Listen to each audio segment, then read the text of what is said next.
आप जब कश्मीर आए, ये किताब भी कश्मीर के अनुभवों के बारे में है जी।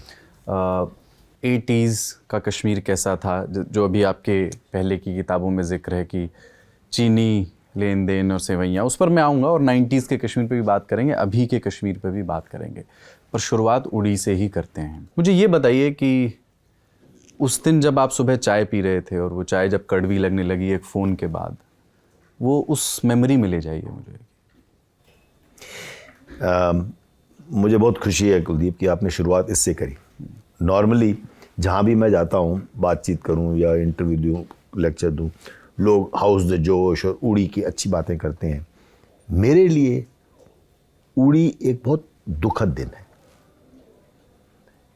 It's the darkest day of my life, क्योंकि उस दिन जिस फ़ोन कॉल की आप बात कर रहे हैं, मैं उठा उस फ़ोन कॉल से था, बहुत सुबह फ़ोन आया। 18 जाने खोई हमने, 18 young lives lost on my watch. मैं कोर कमांडर था।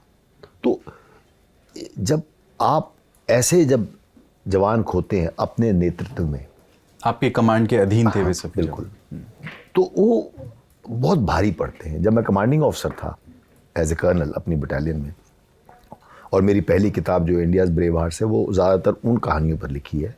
जब मैं कमांडिंग ऑफिसर था, मैंने 8 सोल्जर्स खोए 3 साल के दौरान में, और उसमें 2 मेजर्स थे।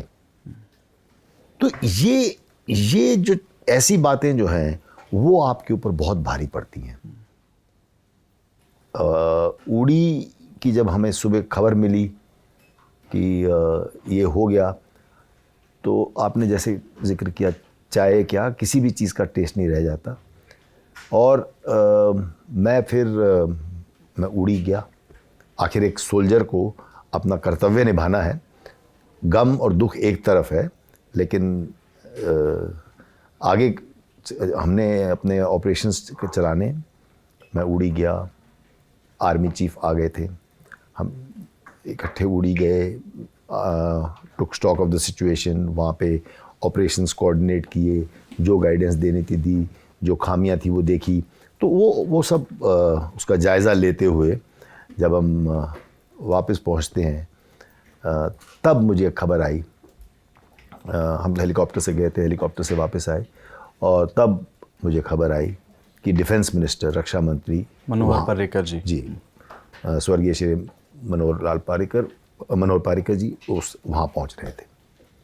आपने उनको फिर डिस्करेज किया कि अभी सिचुएशन ऐसी नहीं है कि नहीं है? मैंने पहले तो डिफेंस सेक्रेटरी ने मुझे फ़ोन किया, मिस्टर मोहन ने, तो मैंने तो पहले उनको भी ये कहा कि भाई वाई टुडे, आज मैं नहीं चाहता था और कोई वीआईपीज़ आए, मेरे को और बहुत सारी चीज़ें करनी थी, ऐसा स्टेट ऑफ माइंड में नहीं था। पर उन्होंने कहा वो तो ऑलरेडी चल चुके हैं, ही हैड टेकन ऑफ।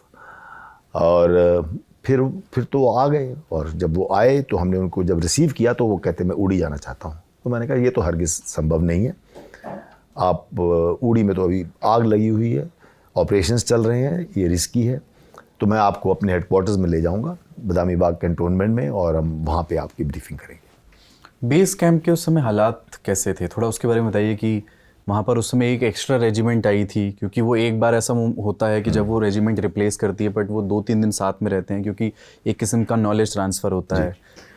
होता ये है कि LOC में जो हमारी पोस्टें हैं वो ऊपर माउंटेन पीक्स पर होती हैं, पहाड़ों पर होती हैं। तो ये उड़ी का बेस जो है ये नीचे है, जहाँ पर कि लॉजिस्टिक एलिमेंट्स होते हैं, या हेडक्वार्टर, ब्रिगेड हेडक्वार्टर था वहाँ पर।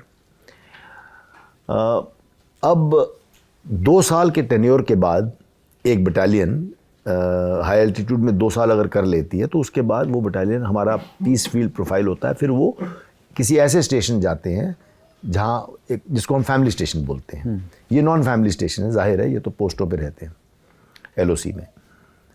तो जब एक बटालियन को जब एक बटालियन का टेन्योर ख़त्म होता है और दूसरी बटालियन उसकी जगह पे आती है, तो कुछ दिन वो साथ बिताते हैं, 2 हफ्ते से लेकर 20 दिन, वो ऑल्टीट्यूड पे डिपेंड करता है कितना टाइम वो साथ बिताएंगे।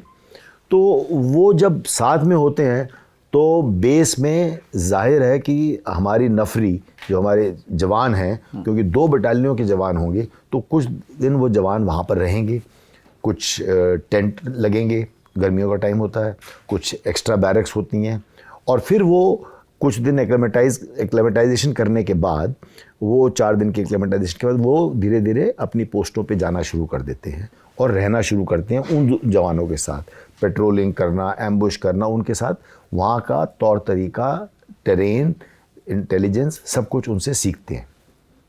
ये वो दौर था जबकि ये दोनों बटालियन इकट्ठी थी, तो कैंप शेयर कर रहे थे, नफरी हद से ज़्यादा थी। ये रहता है 2 हफ्ते तक, ऐसा रहता है, और ये जाहिर है कि उनको पता था।